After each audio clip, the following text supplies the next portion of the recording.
Perfect. Okay, so welcome everybody to another conversation with Rob. This week I have a very interesting person that I met about a year and a half ago, and his name is Glenn Murphy. And welcome, Glenn. Thank you, Rob. Thank you for having me. I'm very, very, very, very, very happy to be here and be talking to you on one of these. Awesome. Yeah, I never knew you'd done anything like this. You're full of surprises, man. I wonder what's next with you. Yeah, no, it's But cool. I thought that you'd be someone very interesting to get on this because you've had a very interesting experience up to now in your life, and I think that it'd be really good for people to understand who you are. Um, so that's the question. Let people know a little bit about who you are and what you're all about. so this is an hour podcast, man. I think I need about 6, 7 hours. We've No, as long as it needs. I'll go back. I'll just go back to the very basics. I'm a 29-year-old male now. I'll be 30 in February. And at age 30, I feel like my life is only beginning. I've never Awesome. felt so happy in my entire life. I am currently located in Paris right now. And this is quite surreal because the story I'm about to tell you, you'll think like, how the hell did he get here? So basically, my whole journey started when it all started from childhood trauma. But I think everything hit the nail on the head when I turned 19 years old. When I was 19, I was on holiday with an ex-girlfriend. And out of nowhere, I started to get this horrible feeling in myself, lying in bed at 2 a.m., so lonely. I felt so far away from home. I never knew that what the hell anxiety and panic attacks or anything like that was. I was calm. I was a cool, collective guy. Just nothing got to me. I was fine. Next of all, I get this horrible feeling. I puke everywhere. The puke was actually drink related. It's not very often you get sick from anxiety attacks and stuff like that. It's never happened to me after that. So the puking at that time was drink orientated. So basically, I was literally just shaking and kind of even speaking of it now, it's bringing back as profound memories bring back them sensations Mm. again, and it's back into that trauma. I was 19 years old, and I had this feeling of I just want to go home to my mum. And I'm a 19-year-old, almost 20-year-old guy, and I want my mammy. Mm. Like, what the hell's happening here? Why do I feel so far away from home when I just want to go back to my home? So, as I tell the story, you'll totally understand where I got those feelings. And so it was my first ever panic attack. I was literally shaking in bed. I called my mum at like 2 a.m., which would have been 1 a.m. Irish time. I was like, Mom, I need to go home. Mm. And she's like, what's wrong? What's wrong? And I just tell her, I don't know what's wrong. I can't stop shaking. I just have this feeling I need to go home. I can't eat. I just have this feeling of like dissociation. It's just so weird. It was such a traumatic experience, that panic attack, that I didn't know what was going on, but I was still walking fine, talking fine, everything was, but it was just a bit of a shock to the system. The ultimate fight or flight reaction, harmless sensations for anyone out there struggling. Anxiety and panic attacks will never harm you. No, there's millions of people that go through this, and you will never ever die from them. So that's some reassurance that I wish I got through to my mind at a very young age. But Yeah. anyway, I come home from the holiday, and I go to the doctors at age 19, and immediately I get prescribed antidepressants. It gives me no explanation of what anxiety or panic attack is. He just tells me, here's these pills, here's antidepressants, take them. And I took them for around a year and a half, maybe, to absolutely no avail. They did nothing. Um, Years went on there, Rob, and I just kept getting these panic attacks. I just kept getting them. And with panic attacks, you start to retreat a lot. Let's say so my first panic attack came away when I was in Lanzarote, okay, as I mentioned. Immediately, my mind thought, I can never go back to that place again. I'll get a panic attack. Mm. And I started to get them in shopping centres. And when I started to get them in shopping centres, I started to avoid that. And I wouldn't go to shopping centres. Then I got one in the city centre. This is all within the first year of having them. I got them in the city centre. It took me 6 years after that to go back into the city centre. Six Yeah. years. Think about how much I missed out with friends and all sorts of relationships and stuff like that, be not being able to go into the city centre, making up lies. That's one other thing. You become a compulsive liar because you're so insecure to tell people this is what's really going on. So you'd rather tell a lie. Um, Can I ask you just a question on the type of guy that you were up to like age 19? Like, what was your life like up until that age? my life, I would have said I had this. I before ever went to a therapist, my first ever therapist, I said she asked me a question: "Did you have a good childhood?" And I said, "I had an amazing childhood. I was loved by my mom. Never abused in any sort of way, verbally or mentally. None of that. It was a great childhood. I had great friends. I was popular in school. You know, I was popular in all my relationships. My friends loved me. Everything was perfect. I felt talented. I was amazing at football. Everything was great until one day I spoke to that therapist and told her about the childhood. What actually started this whole process is when I was 7 years old. I experienced my father being physically abusive to my mom. I was lying in bed as a 7 year old kid, and next door in the room, I heard my father beating my mum up and her crying. So when I got up out of bed, I had a decision to make. I either walk in here and stop it, or else I don't. But something as a kid, I had my hand on the handle, and I was so scared I couldn't do it. I couldn't open that handle. And looking back now, I'm kind of glad I didn't open the handle because what I would have seen probably would have caused more trauma. Mm. So it was something just guided me not to open the door. And I just went back to bed. I put a pillow over my head, cried myself to sleep. And the next day was a school day. And I wake up to have my breakfast. And my mom always kept me in the morning and gave me, as mothers do, they give you a cuddle and a kiss and they make you your cereal. So that never happened. It was like my mom was hiding from me. Why? Because she had a black eye. Mm. She had blood on her. And I was thinking as a kid, why is my mom not coming over today? And obviously I knew what happened that night. So then I have to walk to school with this guy. And walking to that train station, I was letting him just walk on, and I didn't want to be close to him, and it was horrible. But as only a kid, I didn't know how to express that. Yeah.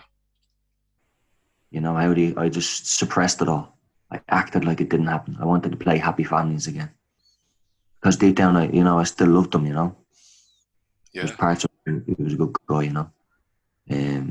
But that led me back to Rob as a kid. I kind of should have started the conversation here instead of going to Lanzarote. I should have started the conversation where the trauma came from. So this is where it came from. As a 17-year-old boy, then Rob, experiencing what happened to my mom, I couldn't stay in anyone's house. I couldn't stay in my nanny's house, my auntie's house, my best friend's house. I tried multiple times, and I would cry at 2 or 3 a.m. Cry convulsively, just I want to go home. I want to go home. I just feel homesick. That was always my big one. I pretended I was homesick. And I just never stayed in anyone's house. And then it was all because I was wondering what was going to happen if I wasn't there in the house. Is that happening? I need to go home and check this out if I'm there. I remember one time when I was about 9, I remember they were start fighting again. And anytime they fought, that panic came Yeah. into me. I knew what that was. I was just always on constant edge with the fight or flight system in my body as a child should never have been on high alert at that age. Mm. A child should be loved. It should be, your parents should be taking care of you. But for me, my fight and flight system started at a very, very young age. And I remember specifically my dad would always come in drunk, and I'd be waiting.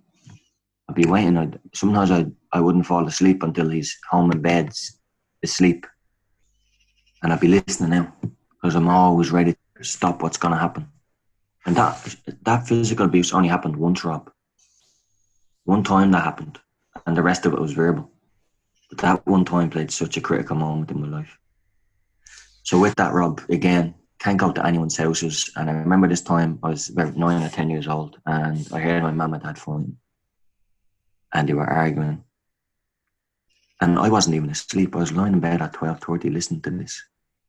And what I done was, as a kid, again, you don't know much protection mechanisms. You do what you do to feel what way you can survive and help the ones you love.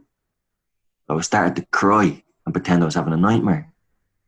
And I cried, I screamed in bed, and my mom came into me and said, "What's wrong? What's wrong?" I said, "Oh, I think I'm having a nightmare." But I cried and screamed to let my dad know I'm awake, I'm listening, Mm. protection mechanism. But I wasn't asleep. I couldn't sleep. And I apologize if I used the F word once or twice in this if anyone's It's all listening, but good. sometimes that's how some people express how they feel in them. Absolutely. So if I use some vulgar language, apologies. Go for it. Yeah, I cried that night, man, saying I was having nightmares. I'd done it a couple of times just to let them know I'm listening. You have a kid in here. You know, another thing is my mom was pregnant at 16 with me. She got pregnant at 16 and had me at 17. She was a very, very young mom. She done the best she could. You know, this all happened to her at a young age. She gave up her whole life for me. She's an absolutely beautiful, beautiful woman. And that's where I get my strength from. This is where I overcame all this because of my mom. So with that, that constantly happened. And then I'd go in then after that little confrontation with my mom, like oh, I had a nightmare. Um, she went back in. Then you can kind of hear them whispering, and then that was my sign. Okay, I've done my job. I'm gonna have a sleep now. Nothing's gonna happen. And that was constant. You know, that was constant. I remember, like, I have younger brothers and sisters, and I remember specifically my sister's only like 4 years younger than me. So she witnessed it all as well with me. She was old enough. And she would constantly come into me crying. And some nights she'd have to stay at the end of my bed, and you know, we were only kids. And my mom, she would say to me like, "Glenn, go down, can you not go down and stop them?" And you know, I don't like when they're arguing like this. And I'd be just trying to be the peacemaker, even though I was shaking inside. I had to have this calm approach, which is what I always have now, which is why nobody ever noticed I had anxiety. Inside, I was hurting. Outside, I was this peaceful, calm, collective guy. And that's the way I was with my siblings. So I'd always just tell my sisters, you know, it's okay. This is what mom and dads do. This isn't what mom and dads do in reality. But I Mm. had to say that just to reassure, you know, and so that's where all the childhood trauma came from. I couldn't stay in anyone's house, Rob. I had this attachment to my mom that I had to take care of her. I Mm. became a caregiver at a very, very young age. Yeah. So I went to the therapist and told I had a great childhood. In reality, I didn't have a great childhood. It was horrible. But it obviously You know? was the story that you told yourself to live. Yeah, it was all I could do at that young age, which is what a lot of young people are going through right now. Young Yeah. kids, it's happening worse. I had it easy. There was no physical abuse from me or nothing. I was just listening to what was going on as a kid. There's people out there that have much more suffering, but that doesn't take, no one's suffering is bigger or Yeah. larger. We all have the same, you know, we deserve to feel the pain and what's going on in their lives. No one is bigger or greater to the trauma that they develop. Yeah. So So, let me ask this question. What was the low point? Like you mentioned up to age 23, 24, you couldn't really go to other people's or stay over at other people's house. What was the real low point for you? the low point was when I really started to hit adulthood and realized how dysfunctional all this shit was. You know, I'd try so many jobs, Rob, and I'd quit within a week. My self esteem was gone, man. Mm, You know, it was just gone. It was outside. I was this person who it looked like I had everything going for me, and inside I was insecure as hell, man. Constant lies I told people to not want to express my vulnerability as a man. You know, that was hard, extremely hard. That went on for a long time, and I think that's when I went on holiday to Lanzarote. After all that, I suppressed all this. I suppressed all what happened in childhood after probably age 12 or 13. I started to suppress then. You know, my younger siblings got older and family got a bit better, and there was still verbal abuse. My dad still had alcohol problems, stuff like that. So my mom and dad's finally split at age 17. And I remember one night, Rob, when my mom and dad finally split, I remember a specific moment. And all it was knocking off all the lights and turning off the TV. I was the person to do that. It was always my father doing that. He'd be the one that was always left up. He'd switch off the lights and everything go to bed. And at me at age 17, I come in one night around 11 p.m., had something to eat, and then I was the last one awake. And I felt so peaceful. I'm the one turning off the lights. I'm the one knocking off the TV mm, and going to bed. And my mom was so happy with that. I could feel my mom's presence changing. Finally, this release. You see, I think for my mom and a lot of women these days when another thing, it's not always the man's fault. I want to put that out there. But in this position, it is. So I remember my mom, you know, she was just feeling so much better in herself. And I think what it was is she was so worried about breaking up with my dad because they had a mortgage to pay, 4 kids to feed. So she put up with a lot of shit for us. If she had no kids, he would have been long gone. You know, and that's why the sacrifices she made for us, that's why I love her so much, you know. Because understanding now as a grown adult and understand with the self development that I made, that's what she put up with. He would have been long gone if it wasn't for her having kids. She put up with so much for us. So with that then, yeah, I remember just turning off those lights and I felt just I'm the man of the house. But then again, I was always the man of the house. From a young age, man, I was looking after kids and not kids, but I always felt like more than a big brother. mm. You know, I had a bigger responsibility in life. You know, I also became the yes man, which ain't good. And I think a lot of that will be cured when I read that book, No More Mr. Nice Guy, Robert Glover. I became the nice guy. I felt like the only way people could love me is if I be so nice to them. Who can hate someone who's nice to them? No one. So I had to Yeah, be that all the guys that think I was cool. I wanted women to like me. You know, that's what I wanted. You know, but again, Rob, you know this isn't scripted. This is me and you talking. I'm gonna go off point sometimes and think for that's sure. what's happening now. Let me revert back to my mom. Yeah, I could see that she was just changing. She was becoming more happier. And I think what my mom got to a point where I was 17 years old. Kids were a bit older then, and she could finally say, "Okay, this is it. He can move out now. He's gone." I think my mom wanted that stage. She couldn't do it because we were all so young, you know. But as I got older, then I could protect my mom. I could feed her. I was old enough now, you know. So that was it. He was gone. We didn't see him for. We didn't see my father for. He left at 17, and we didn't see him for around 9 years. And in the ninth year, we get a call. And this is after no birthday cards, no Christmas cards, no nothing. We get a call. One day, my mom calls me and said of some bad news to tell you. I was 26 at the time, 25. And she says, Martin has taken his own life, which is my father and my sibling's father. I didn't know how to take that, man. For someone I had so much hate and love for. I didn't know how to feel, And all I was worried about was I had a lot of tools to cope with that. I was on this self development journey and I had a lot of tools to cope with that, but I was just worried about my brothers. It's just how are they going to take that?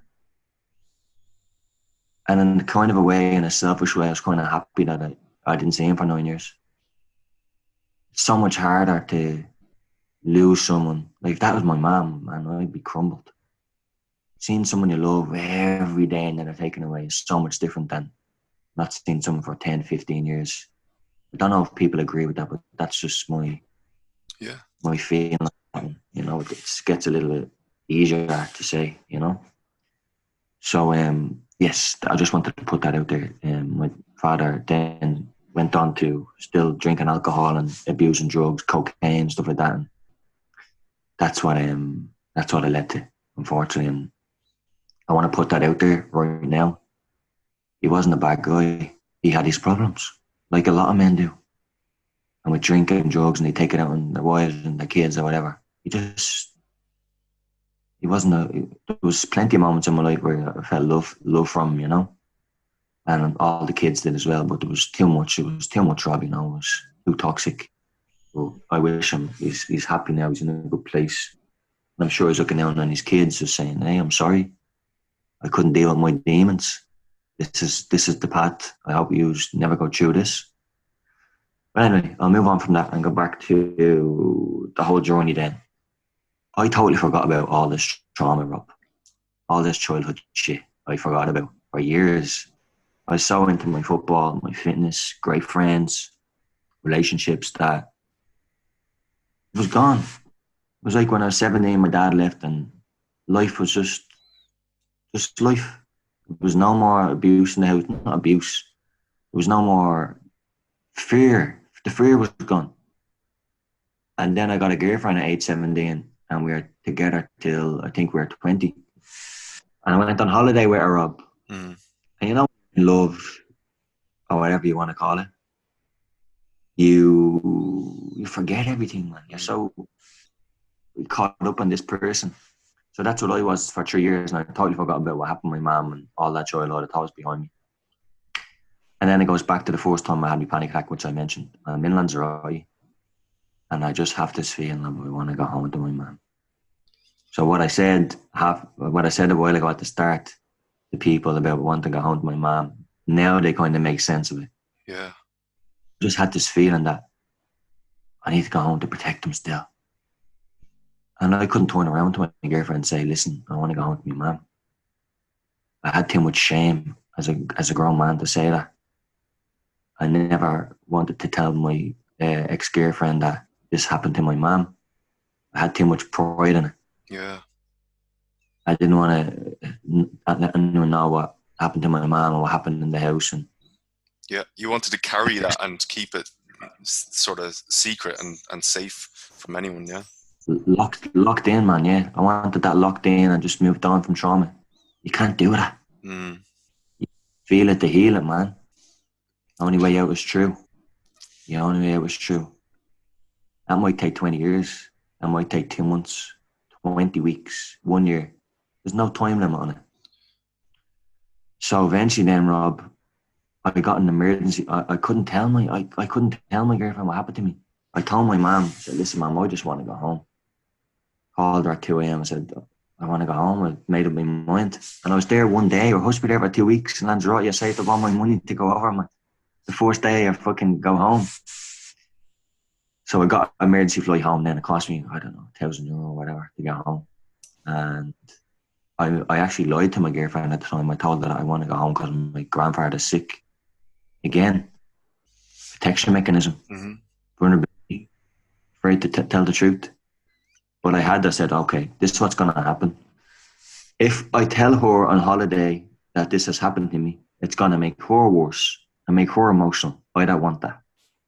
So I'll go home, I'll process it, I'll tell my mum about this because no one ever knew that I was feeling this. So I have to go home, actually make sure this is true.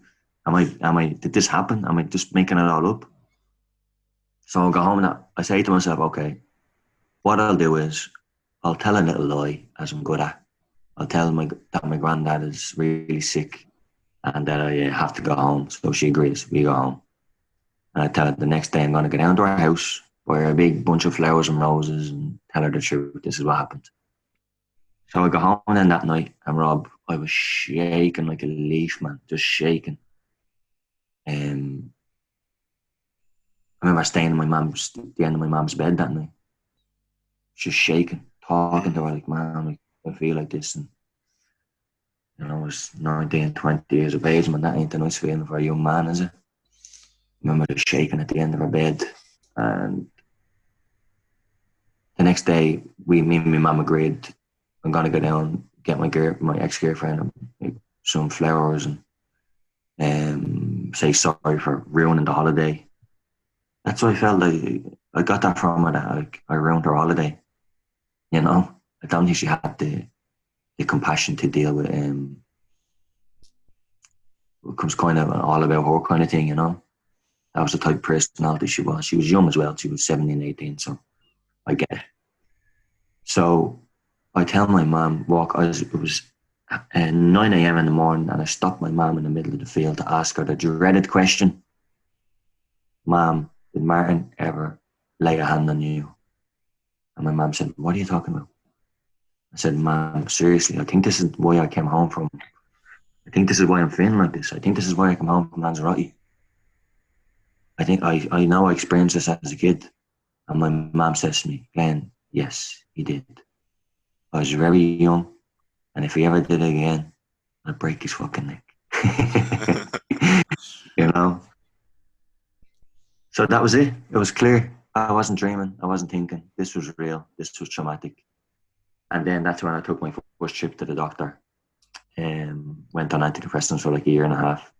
Went to therapy, and none of it worked.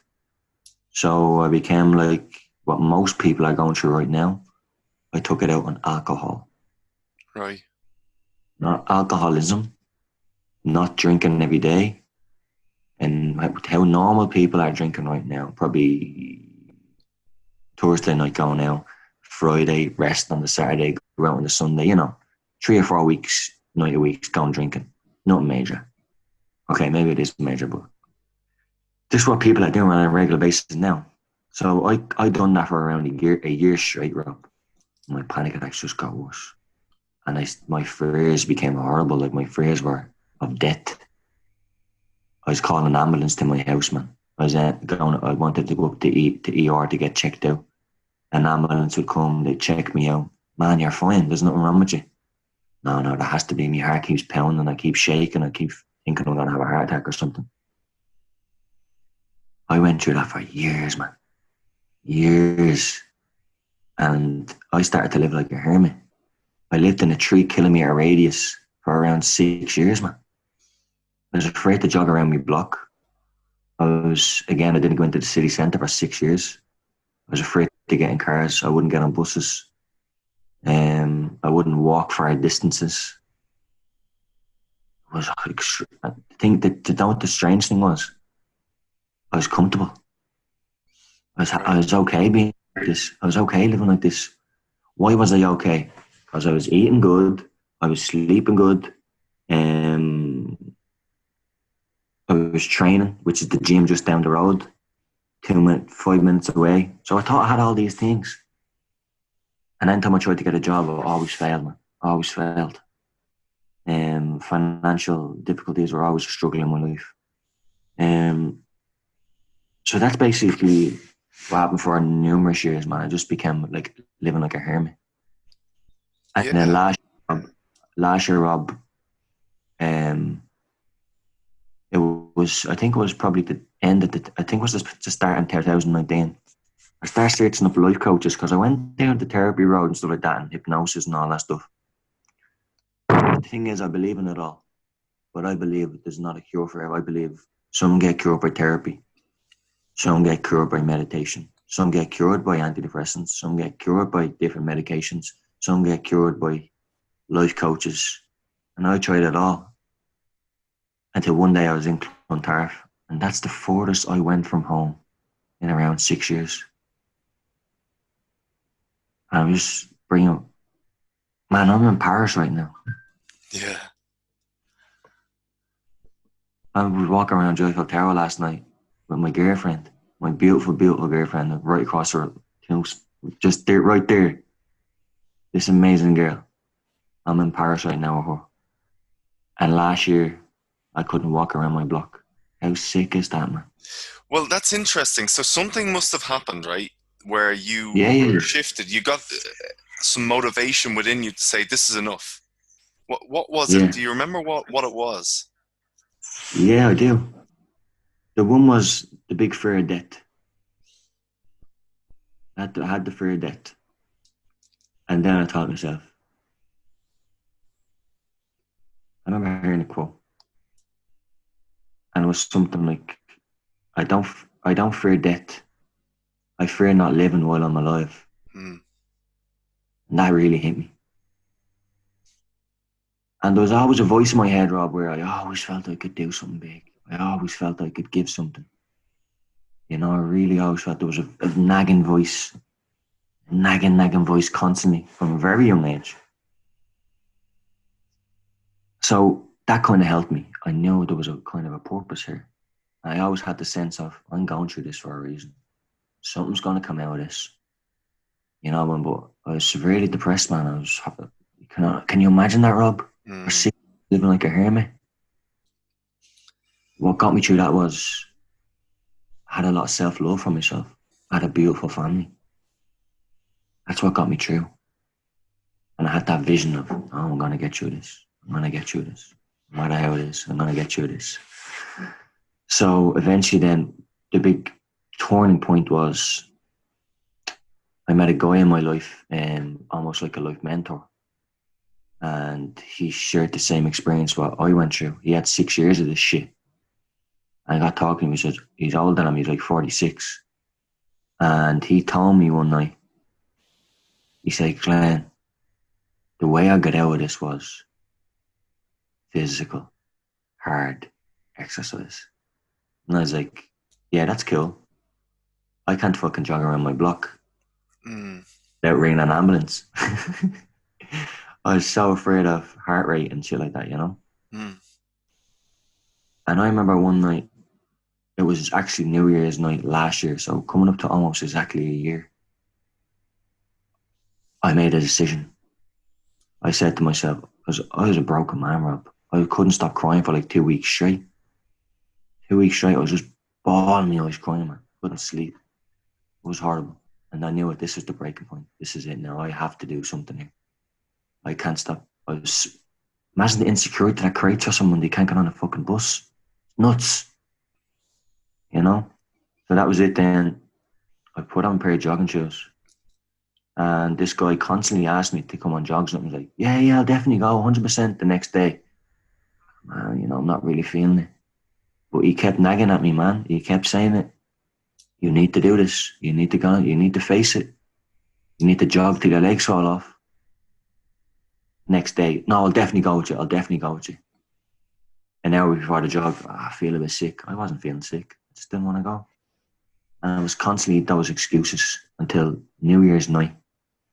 I'd say around 9 p.m. I said, fuck it.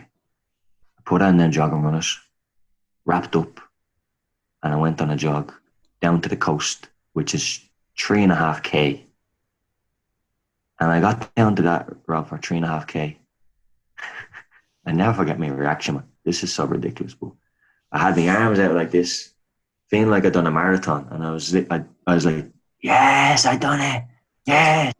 I can He told imagine. me, "Man, we've got another 15K to go." And I said, "What? I can't do that." He says, "You can." He says, "Just look at you now, like how you feel right now. Do you feel any anxiety in your body?" I said, "Yeah, I still feel it. It's horrible. I still have all these thoughts. What if I die? What if I'm too far away from home and I can't get back? What if an ambulance can't come quick enough?" I said, Yeah. "Right, we're gonna jog through all of that." So here we are jogging to the coast. And Rob, I never forget, I was shitting, I was shaking. I couldn't believe it. I didn't jog for so long, but my fitness was still there. I remember getting home from that jog, I remember getting about 10K away from home. And that was my fear, being far away from home. My fear from being away from my family. Mm. But from a young age, went on to almost when I was 28, man. That's crazy, right? Well, it is what it is, right? That mind, man, that mind is powerful. So that was my first ever jog. And out on New Year's night. And I got home that night. I ran almost 20K. Wow. And you know what?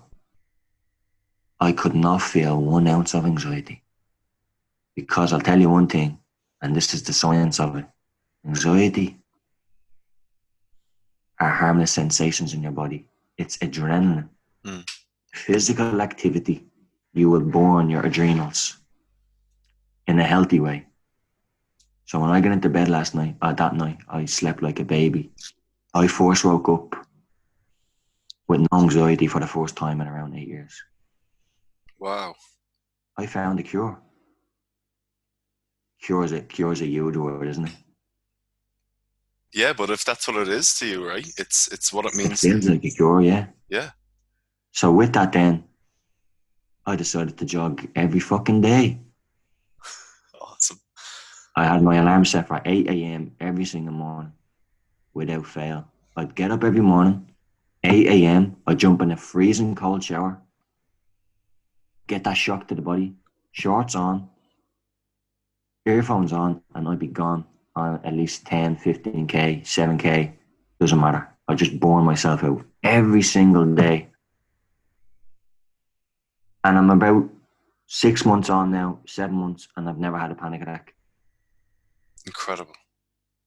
So I remember one day I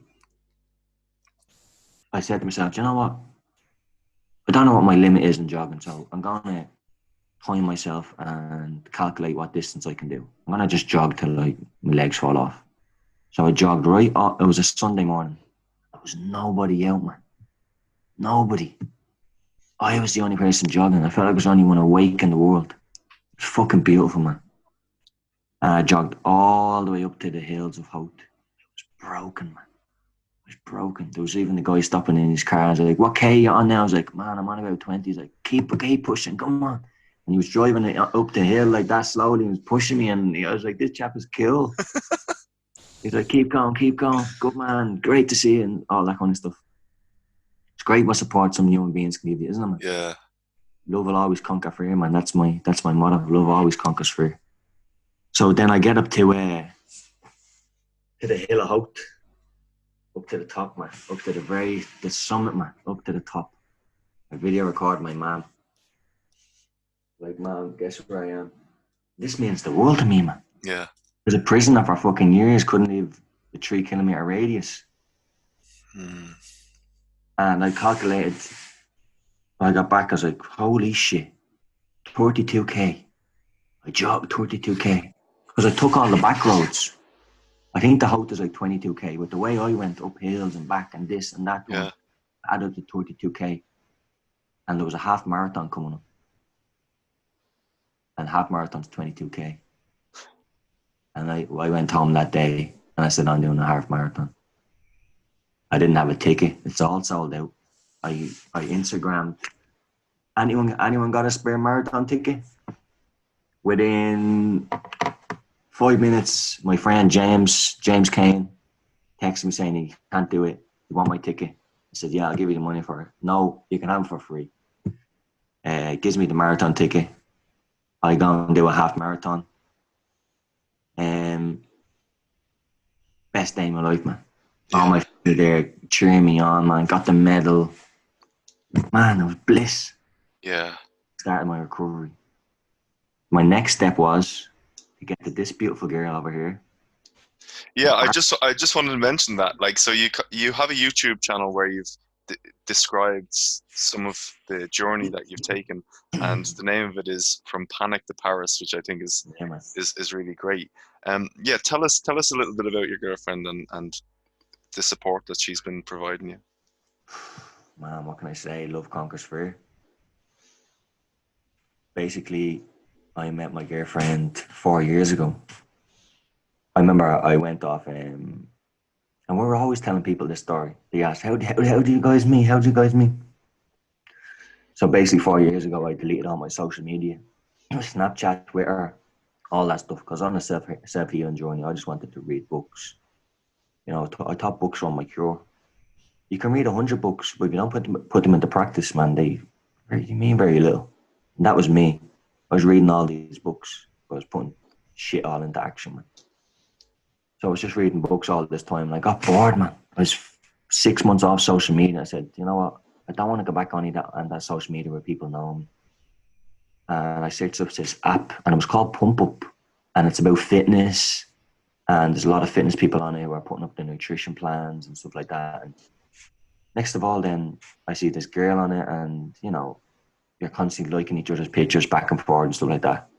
Um, so we just got talking, and I think we both decided that we don't want to be on the app anymore. We don't need it, so we got each other's. We exchanged Snapchats and phone numbers. That was 4 years ago, and we kept talking for a while. And this one, I'm going through the depths of hell, man. She knows nothing about me. She doesn't know I'm this unemployed guy riddled with anxiety, can't travel far from home. She doesn't know anything about me. She just sees me in the flesh of who I am, physically. And the words that I'm telling her through a phone, it's all she knows about me. But she always tells me that she's seen something in me and something special, so good intuition. But anyway, we got talking, and in this time, like, she was dating other people, I was dating other people.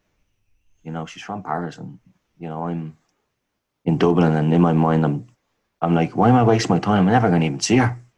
I can't get on a fucking train or something. I started to open up to her. I started to tell her things that I never told anyone. She was telling me things, her personal things as well, but I was telling her way more personal stuff. Maybe I had more baggage. So it's in like the first 2 years we were just talking and exchanging, and never heard each other's voice. And I remember telling her, like, almost saying, like, it's not going to work. I'm never going to be able to come to Paris or whatever. I don't know what words I said exactly, what was on the lines of that. And we stopped talking for a couple of months, and next of all, then she messages me again and gets in touch with me. And it's almost she doesn't. I told her, I was like, listen, I can't travel, I can't do this, I can't do that. But she just believes that I'm going to get there one day. I told her what I want to do, what I want to get through, what I want to become. She had just disbelief me that I can do that, I can be that. Mm-hmm. And that was the first time I ever. And there's one moment when I felt horrible, Rob, and I was on the phone to her, and she started crying for me. She started like really like getting upset because how horrible I felt, and I thought, wow, this woman, this is an amazing woman. And with that, then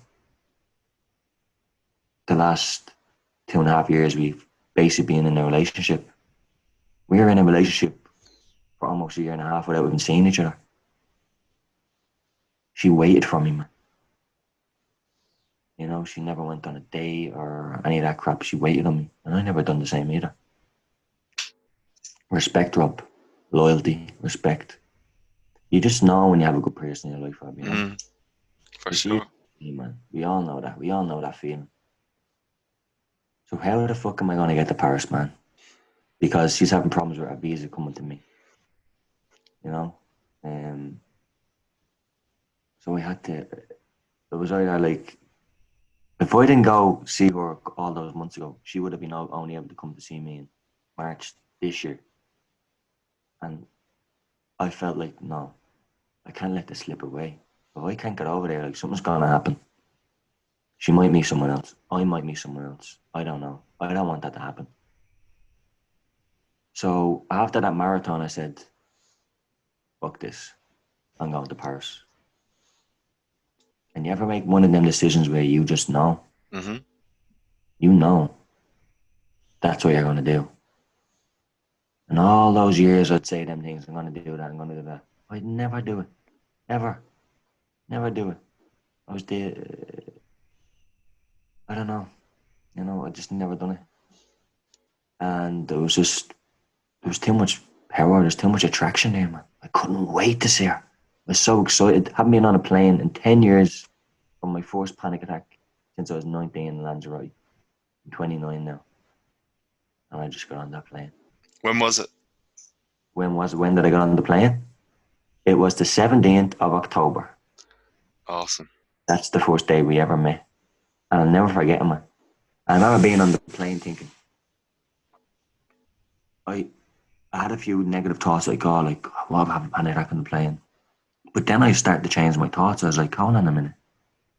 I'm going over to experience something that not many people get to experience.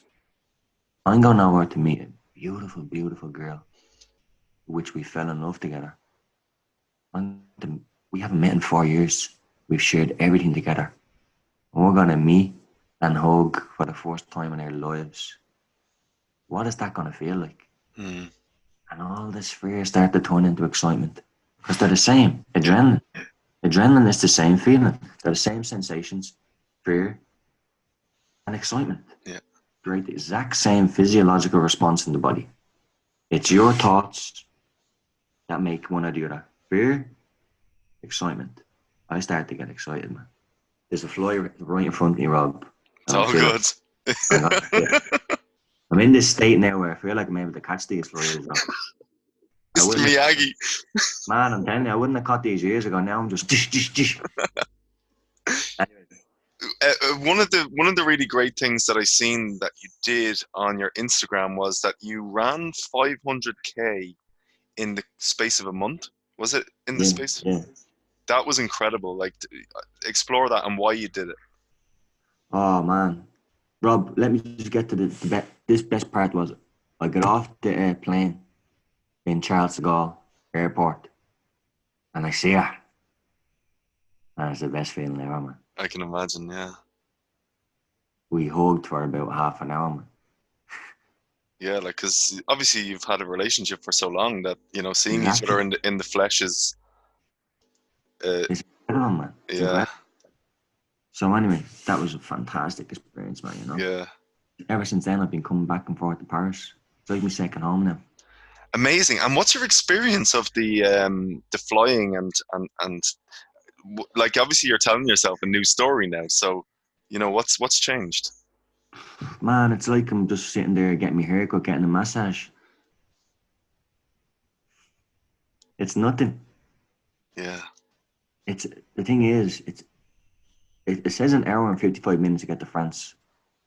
Man, it takes about an hour and 10 minutes. It's nothing. You're up in the air in 40 minutes and you're down. You know, it's great. I love it. You get to Belfast shorter than that, man. Uh, I'm going from France quick and then you get to Belfast. Rob, so yeah, my whole thought, like I'm flying. I'm going back tomorrow. Christmas Eve, spend it with my family, have all the gifts ready for the man. Love it. I already spent Christmas. This is Malik's first Christmas spending with our Christmas tree and stuff like that, and it was just amazing. We had all our family over, and it was just epic, man. I earned that shit, man. I too earned right, too right. You did. that. Anyway, man. Yeah, I'll go back to. What was the question you asked Rob about? Uh, I was just asking you around what changed with the flying, but I'd be interested to hear about the 500K that you did in a month. Yeah. What was the reason that you did that? Well, Rob, put it this way. Let's say you have cancer. God forbid. You have cancer for 8 years. And that water you're just drinking now,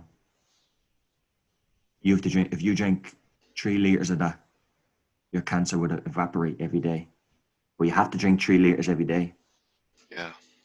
Are you ever going to drink a half a liter? Are No, you ever going to drink two and a half? no, I'm always gonna get three. Man, that's what jogging was for me. Yeah, Them jogs were fucking clearing out my mindset, man. They were. Do you know what it was? It was a full-on psychological switch over. Jogging created a psychological switch over in my mind because I feared all these places. I feared all these things were going to happen to me in these places. And next of all, I'm running past them like a fucking beast Yeah. every day. It was contagious. It's addictive. The endorphin release, man, is addictive in the most healthy way possible. Yeah. So I started off with, I was running 10K for a week. I was like, Jesus, man, I started setting myself little goals then. And I was like, I'm going to jog 100K in 10 days. And I was like, this is great. Maybe I can go 250. And I said, maybe I can go 500. I think I actually got 1,000, Rob. Wow. I got 1,000K. I think I got more. I ran, because some of them I was running 7K, 10K, 12K.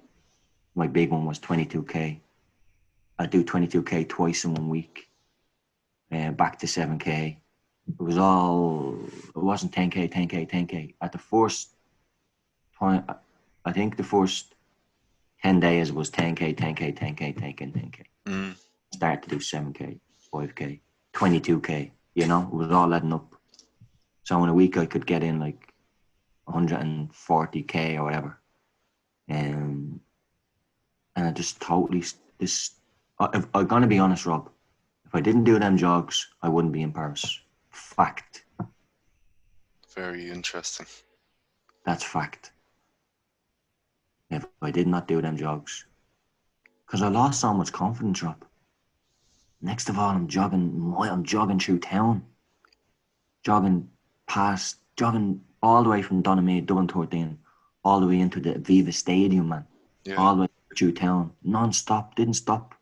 The odd time I'd stop into a pub and say, listen, man, give me a Ribena. And I'd slaughter that, just get a bit of you know, and then you go home, Rob, and it's like the sense of accomplishment you can't, Yeah. no one can explain it. You got to do it. You can't explain shit to anyone. You have to do it. So that's interesting. I'd like to get your. I really want people, if they know somebody who's dealing with panic attacks and anxiety that's watching this, and I want you to speak right to them. What is it that for them you would say to those people that are really suffering like you were back Yeah. in your early 20s? What would you say to them?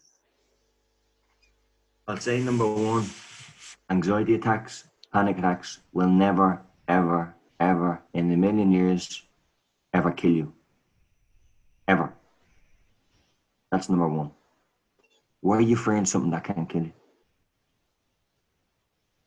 So, avoidance behavior.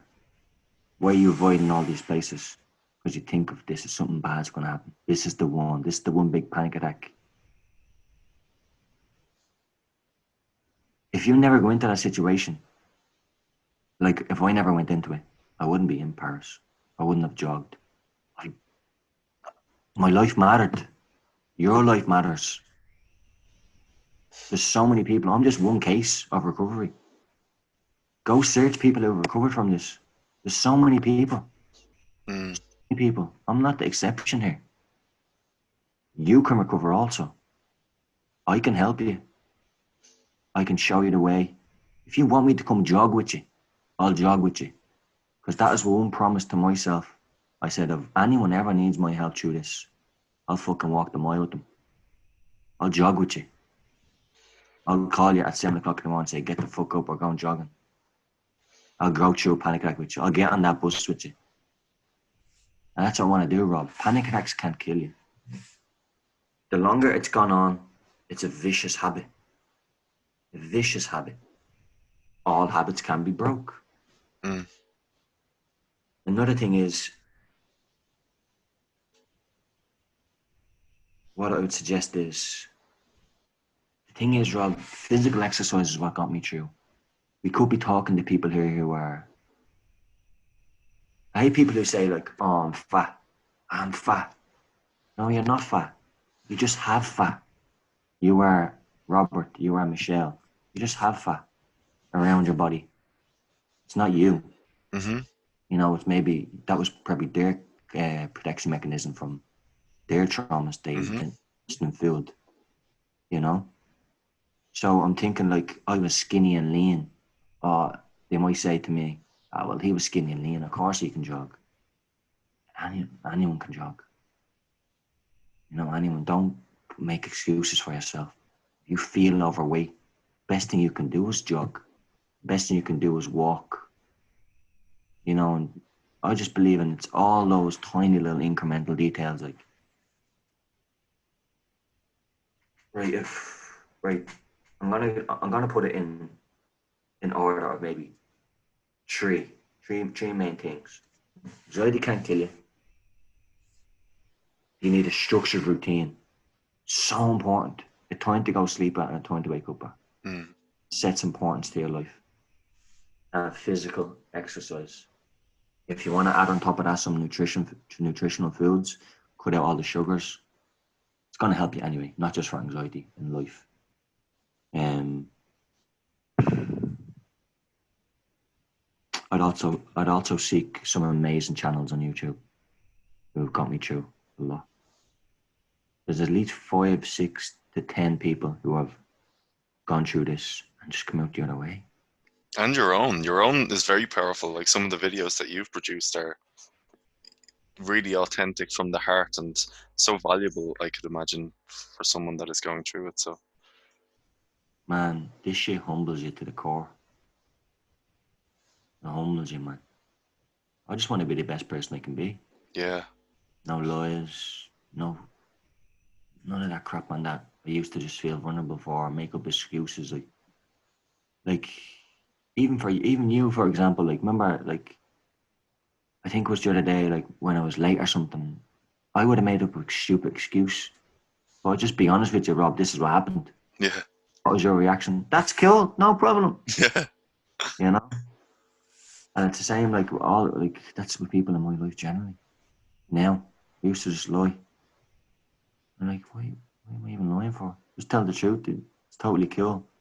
And I read it. This will help you with anxieties also, like getting honest. I read. There's a guy called David Goggins. Have you heard of him? Mm-hmm. He has something called an accountability mirror. You know about this, don't you? Mm-hmm. An accountability mirror is you got to look in that. Basically, what I did one day, Rob, I would lie to some of my best friends and shit like that. Like, Mm-hmm. he'd ask me what I'm doing. Like, are you working? Yeah, I'm working. Yeah, I'm studying. I'm studying. I ain't doing fuck all, man. And I was just so embarrassed that I had no job and felt like I wasn't in a position to work. So I'd rather just lie. I lied to one of my best friends one day, and then I got home, looked in the accountability mirror, and says, Yeah. and I met him a couple of days later, and I called him over. And I said, "Come here, man. Listen. Remember yesterday we were speaking about that? I fucking lied to you, man." He's like, "What? What are you talking about?" I said, "I don't have a job." I said, "I just wanted to say that because I was just insecure about like all of yous are working on that. I'm just going through a bit of a thing at the moment where I'm struggling. I don't have a job. I just need to get out because I'm not lying anymore." And that takes balls, man. Yeah. Walk up and say, "Hey, man, I lied to you, and I just don't lie anymore." And that's very healing in itself. Absolutely. I was just gonna say, like, obviously your integrity leads you down that road to say, shouldn't really be telling porky pies here. You know, Yeah, it's like a cleanse telling the truth. it's a cleanse, man. Yeah. You just feel clean because you don't realize, man, that shit catches up on you. Yeah. It might catch up with other people and they just fucking lying again. It catches up on yourself, man. You know you're not being real. And that stings, man. Yeah. There's a score being kept somewhere in there. Yeah, man. It stings. So that, like, everybody who's watching this can see that you're obviously incredibly inspiring, and what you've done is you've overcome a really great challenge in your own life. So the next question I have is, what's the future hold for you? Future, man. Future's big, Rob. I have you by my side. It's fucking big, man. Rob, I wanna help people. It's what I wanna do for the rest of my life, Rob. Yeah. I wanna imagine. I can only imagine the amount of messages you get about people saying you changed my life. That's a gift, man. there's nothing more important to life, and I just feel I have that potential. I feel like I have that empathy, that compassion, um, all those main characteristics, to impact people in that way. For sure. And that's what I want to do, Rob. Don't know how I'm going to do it yet. Well, you're already doing it by the things that you've Yeah, said on this call. But that's how can people reach you? Is so that you've got your YouTube channel, but how can people personally reach out to you? I'll leave the link below. But is there a man. way? Just go onto my YouTube channel. Is called From Panic to Paris. Another thing is in 2020, I'm actually getting more skilled with my more skilled with my tech side. I'm getting new gear stuff, new video recorders, all that kind of stuff to make Awesome. proper videos. Getting a good quality phone as well. So in 2020, I'll be making way more videos, inspiring more people. My that's the thing. Just giving my accounts out now, Rob. They're not asked to say professional accounts. It's just me. Mhm. Always just be me. Mhm. All my videos are made from just non-scripted. I have no shit in front of me. It's just the way I'm talking to you now. Absolutely. It's in my kitchen where you see me dog walking around and boxers being washed on. I love it. I love it. It's just, that's just me, Rob, and that's what human beings are. Absolutely. I'm not gonna hold on. Let me just put this orange here and this green juice. And then when that's finished, I go drink a Coca Cola. For sure. People actually always say, "Is that like a weed grow house?" And it's actually it's actually not. It's a wardrobe. I show people, look, clothes, no weed. Rob, I I always wondered why you were so mellow. It explains it, man. I think I need to take a trip over to that little cabin of yours. We have a Absolutely. yeah, only joking. Oh yeah, another thing. I want to talk about alcohol, Rob. Okay. Yeah. Absolutely. What was? Um, what I actually gave up alcohol at age. I hate the whole thing. Me. I did this. Look at me. I'm this great person. No, I don't mean it that way. I'm just saying for people out there struggling. When I gave up alcohol, my life changed dramatically, man. I gave it up at age 20, 24, because I'm going 30 next month. That's 6 years, man. I have never had a drop since. And do you think people will know what the butterfly effect is here, Rob? I would say so. The butterfly effect, man. The butterfly effect. Everything has meaning, man. I always wondered to myself, why am I doing this? Why am all my friends out drinking and I'm here at home at 1 a.m. reading a book with a cup of chamomile tea, talking about my traumas through scripture, through writing, journaling. Why is that? And 6 years later, then I'm here with a beautiful girl and she doesn't drink. Like if I didn't change my ways then back then, I could have ended up in a totally different relationship. I'm not saying I could have been with a worse person or a better person or anything, but I feel even those kind of decisions Mm. led me to this beautiful girl by my side. Those things. We all have decisions, Rob. Our life are impacted by these little decisions. You know, and I think that's one thing I'm getting more in tune with. I'm more conscious of what decision I'm making. Mm. What am I actually eating? What am I actually reading? I think that's the next stage of my development in 2020, become more in tune with that. But in regards to giving up alcohol for Rob, we grew up in Ireland, man. Yeah. You're Tala, you're Tala. Hmm. I'm Donaghmede, Cabark, man. They're rough areas filled with alcohol abuse, It's what you do, right? filled with drugs, man. Hmm. So easy to get lured into that. And a lot of young people, mid 20s, early teens, they're stuck in it, man, and they're so unhappy. And I just want to also say about that, you can give up that also. It's just a bad habit. Get around people who know what to do. Get around people who can give you advice. It's all your surroundings, man. Yeah. You know, if I want to give up chocolate, I'm sitting around 50 people who are eating chocolate muffins day by day. I'm just sitting there like, fucking need a muffin, man. Mm.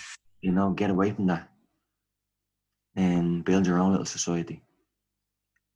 You know, even started from Europe. I gave you a call one day, man. I remember telling you my story and I remember that. Yeah. And the thing is, like, I Googled, like, life coaching and coaches. You were the first person to come up, man. I was like, I had my idea. I'm going to call a couple. I never called anyone after I called you, man. It took us a year. No, it took us about 8 months to meet up to have Yeah. that coffee because I was in such a bad way. Couldn't go Yeah. anywhere for coffee, man. Ah, what a journey, man. Absolutely. Again, man, anytime we talk, we can talk all day. Yeah. You know, I just don't know where to start. I went on to this to say about talk about alcohol, then I went into the butterfly effect, and Listen, it's that's the way all good. it goes, It's man. all good. It's all good. The way it It goes. really is. Like anybody who's watching this, I know that they'll be inspired by your story. And you know, if any of you that are watching really know anybody who's going through panic and anxiety, I really recommend that you send this their way and to reach out to Glenn. He's incredibly inspiring, and I really look forward to what's going to happen to you over the course of the next couple of months, years, Thank decades. you, man. You're awesome, Glenn. You really I are. don't know. Thanks so much, man. I really appreciate it. Rob, I don't know what it is about 2020, but I feel something's going to happen. I don't know what the hell that is, It's but exciting. it is exciting. It's great, man. Cool. Thanks for doing this. I really appreciate it. Rob, listen, if anyone gets in touch with you after this, man, send them on to me, man. You know what I mean? Absolutely. Anxiety and panic are actually, it's so common, man. It's so Yeah. fucking common. You know, people need hope. This isn't something you have to live with for the rest of your life. Yeah. I was told I'd never travel again, man. Doctors told me this shit. Yeah. When a person in a white coat that studies for 10, 15 years tells you something, oh, I must have to fucking believe that shit. I ain't believing that. I'll do whatever I want, Awesome. you know? Love that. You're amazing. You're an When a amazing man. sick, when, Thank you, man. Thank you. Appreciate it. You are too, man. Pleasure to just be part of your life and friendship. And I'm looking forward to Malak coming over. We meet, go to a nice restaurant, have some food, For sure. and then I can go back to an alcohol and get pissed drunk.